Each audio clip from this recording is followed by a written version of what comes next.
Okay, so kita akan borak tentang filem Balas Balik. So filem ni ada vibe-vibe Detektif Conan but in Malaysian punya version. So best ke tak filem ni kan? So filem ni didirect oleh Feroz. So filem ni juga dilakonkan oleh banyak gila cast yang best juga dalam filem ni. Kita ada Syukri Yahya, Tony Yusof, Zarul Amrella, Adam Lee. So banyak lagi pelakon yang ada dalam filem ni. And then this filem mengisahkan tentang apa kan? So this filem mengisahkan tentang Detektif Zul yang dilakukan oleh Syukri Yahya. So dia telah menyiasat satu kes kematian, iaitu CEO daripada satu company ni, Datuk Roslan. Dia ni mati. First impression diorang ingat kematian ni menyebabkan sakit jantung yang Datuk Roslan ni matilah. But at the end dia banyak benda yang boleh dikupas menyebabkan ni adalah kes pembunuhan daripada di dalam dia punya company ni lah. So tugas Detektif Zul ni untuk kenal pasti siapa pembunuh antara semua yang ada dalam company dia ni. Tak tahulah is either security ke, all the staff ke, PA dia ke, partner dia ke. So kalau kau nak tahu siapa yang bunuh Datuk Roslan ni, korang kena tengok filem ni dekat wayang terdekat dengan korang. So filem ni dah keluar pada 29 Mei hari tu. So ya, kita terus pergi kepada dia punya review. Let's go.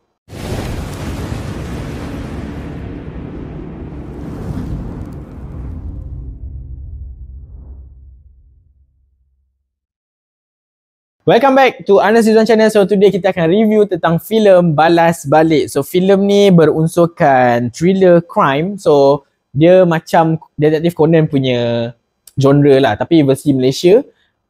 Best ke tak filem ni? So filem ni nanti aku akan ceritakan best ke tak. Okay, this filem boleh dikatakan agak boleh untuk kita tengok dekat wayang yang terdekat yang kita sekarang ni, sebab filem ni memang best. Dia tak adalah tak best. Dia tak ada kita boleh label as kategori sampah.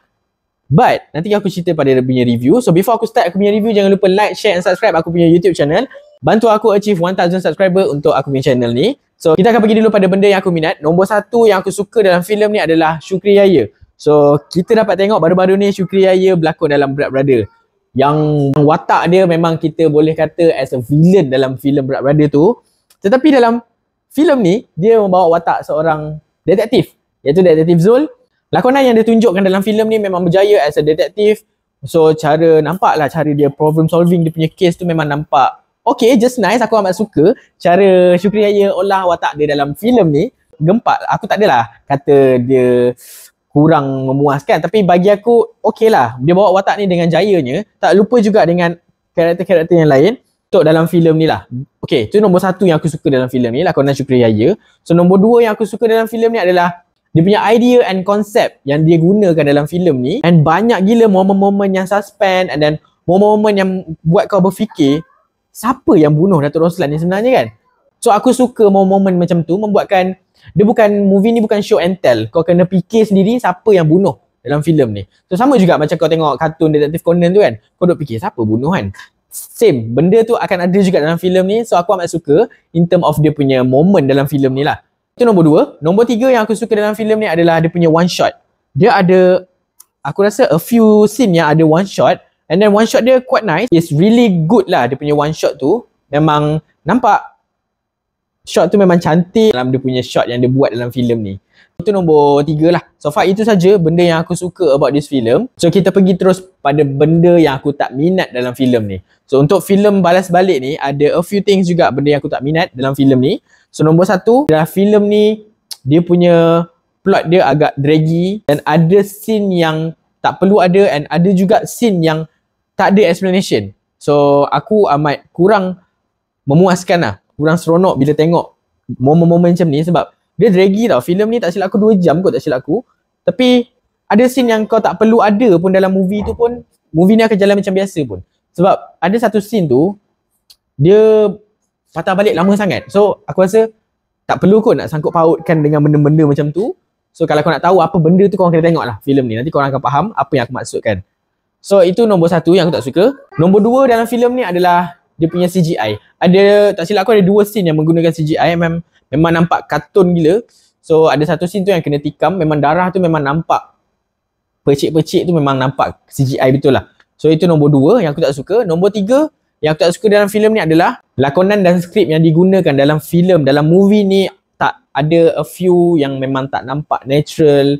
And then ada juga lakonan daripada watak-watak ni memang tak nampak natural langsung, memang scripted. So aku tak tahu macam mana dorang olah skrip tu, macam mana dia lakonkan momen-momen yang ada dalam movie ni.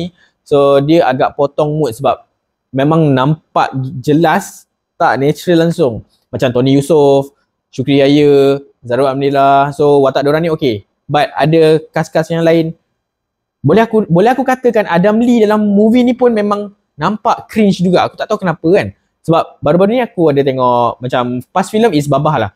Babah dia punya lakonan memang cantik gila tau, Adam Lee ni. Tapi dalam ni dia kurang memuaskan. Aku tak tahu, ada skrip dia yang memang nampak tak natural. So bagi aku boleh ditambah baik lah. Kalau ada future film untuk Feros, aku rasa kau boleh tambah baik in term of this. Itu saja yang aku boleh cerita pasal filem ni. Filem ni memang boleh ditengok, bukan tak boleh ditengok. Filem ni memang best. So korang patut tengok filem ni dekat wayang yang terdekat korang. This tahun ni je kita dah ada banyak gila filem best yang tak berhenti-henti tau. Black Brother, Agent Ali. So banyak lagi movie Melayu yang tengah pulun kita punya carta dekat Malaysia ni. So aku memang support gila filem lokal kita. Filem lokal kita dah naik ke another taraf. So aku amat bangga as a Malaysian lah. Itu saja yang aku boleh rangkul untuk aku punya review. So berapakah rating yang aku bagi untuk Balas Balik ni kan? So untuk Balas Balik ni aku bagi sebanyak 8/10. So filem ni boleh pergi tengok, dah ada dekat wayang yang terdekat dengan korang. So jangan lupa like, share and subscribe aku punya YouTube channel. So that's all for my review. Thank you.